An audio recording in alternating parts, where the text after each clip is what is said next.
بسم اللہ الرحمن الرحیم۔ بسم اللہ الرحمن الرحیم۔ ماہ رمضان المبارک قرآن کی نظر میں کیا ہے، قرآن کیا ارشاد فرماتا ہے، اس کے بارے میں ہماری گفتگو چل رہی تھی۔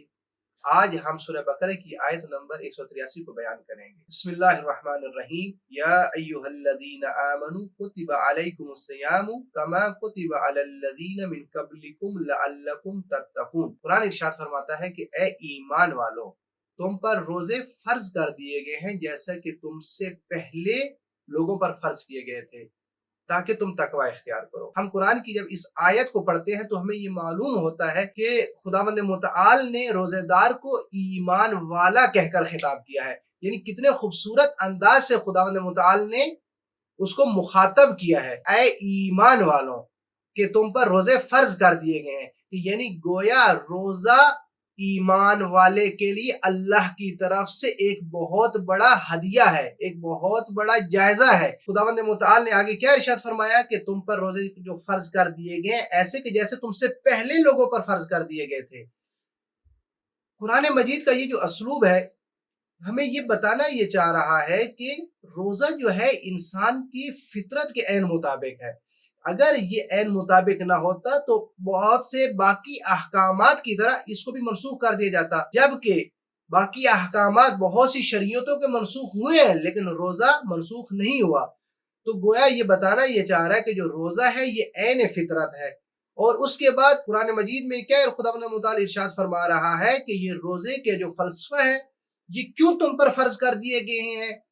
ایک تو یہ ہے کہ تاکہ تم با ایمان بنو، اور دوسرا کیا ہے لعلکم تتقون، تاکہ تم تقوی اختیار کرو۔ یہاں پہ جو لفظ استعمال ہوا سیام، یہ صوم کی جمع ہے۔ صوم کا معنی ہے رک جانا، کسی چیز کو ترک کر دینا۔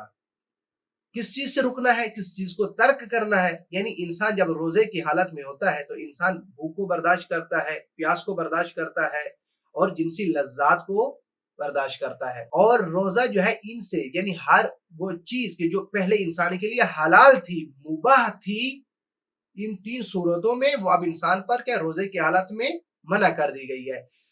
اور تقوی کیا ہے؟ تقوی یہ ہے کہ انسان اپنے آپ کو ان تمام خطرات سے محفوظ کرے کہ جو انسان کے ایمان کو ضرر پہنچاتے ہیں، نقصان پہنچاتے ہیں، یعنی انسان کی نفسانی خواہشات جو ہے وہ انسان کو نقصان پہنچاتی ہیں۔ قرآن کی روح سے قرآن مجید میں ایک آیت ہے جس میں خداوند متعال کیا ارشاد فرماتا ہے کہ زُيِّنَ لِلنَّاسِ حُبُّ الشَّهَوَاتِ، کہ لوگوں کے لیے جو خواہشات نفس ہیں وہ ان کے لیے زینت بنا دی گئی ہیں، اور انسان اپنی خواہشات نفس کا تابع ہو جاتا ہے۔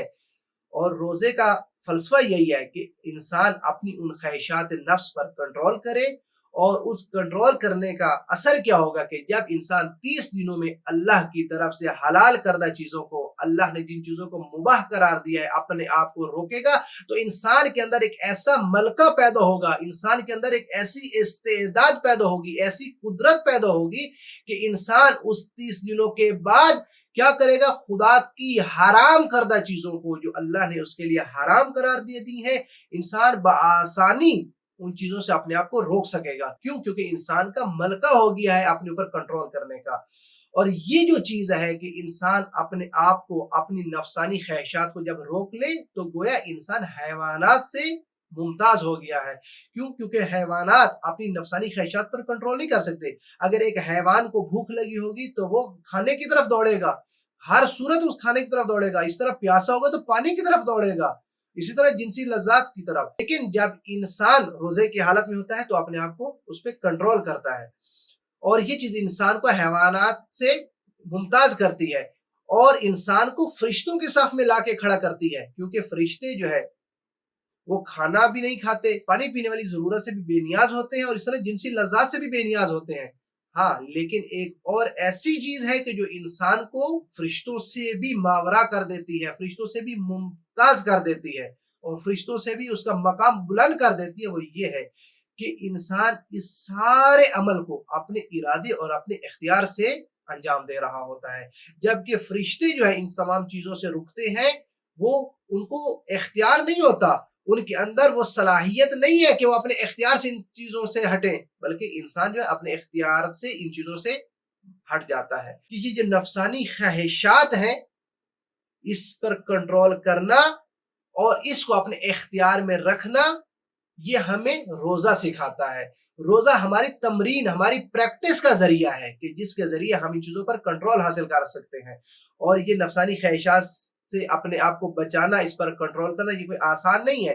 نبی خدا صلی اللہ علیہ وآلہ وسلم ارشاد فرماتے ہیں اعدى عدوك نفسك التي بين جنبيك، تیرا سب سے جو بڑا دشمن ہے وہ تیرا خود نفس ہے کہ جو تیرے دو پہلوؤں کے درمیان موجود ہے. اور انسان کو ہمیشہ اگر کوئی رائے حق سے بھٹکاتا ہے تو وہ یہ خود انسان کا اپنا نفس ہے، انسان کی اپنی خواہشات ہیں. اور انسان کی اپنی یہ نفسانی خواہشات جو ہے انسان کو اللہ کی راہ سے بھٹکا دیتی ہے، اللہ کی راہ سے ہٹا دیتی ہیں. اور تقوی کا کام کیا ہے کہ انسان کو ان تمام چیزوں سے نجات دے اور نفسانی خواہشات خلاف ڈھال بنے. اور یہ ڈھال انسان کو کب میسر ہوگی؟ جب انسان روزہ رکھے گا. اور روزہ دار جو ہے وہ با تقوی ہے. اور یہ تقوی انسان کیوں اختیار کرے؟ تقوی کی کیا ضرورت ہے کہ انسان با تقوی ہو؟ قرآن یہ ارشاد فرماتا ہے کہ تم میں با فضیلت ترین وہ شخص ہے کہ جو سب سے زیادہ با تقوی ہو. یعنی معیار انسان کا فضیلت کا کیا ہے؟ وہ انسان کا خود تقوی ہے. اور یہی تقوی انسان کو تمام مخلوقات سے ممتاز کرتا ہے، اور یہی تقوی ہی انسان کو اشرف المخلوقات بناتا ہے. بس اگر ہم چاہتے ہیں کہ ہم تقوی کو اختیار کریں تو اس کا لازمہ یہ ہے کہ ہم اللہ کے ان فرامین پر عمل کریں جو اللہ نے قرآن میں اس کا حکم دیا ہے. اور اس کا جو حکم جو بہت واضح اور صریح جو قرآن میں ہے، اور وہ کس کا حکم ہے؟ وہ روزہ رکھنے کا حکم ہے. تو بس ہم روزہ رکھ کے اللہ کے ان فرامین پر عمل کر کے با تقوی ہو سکتے ہیں. والسلام علیکم ورحمۃ اللہ وبرکاتہ.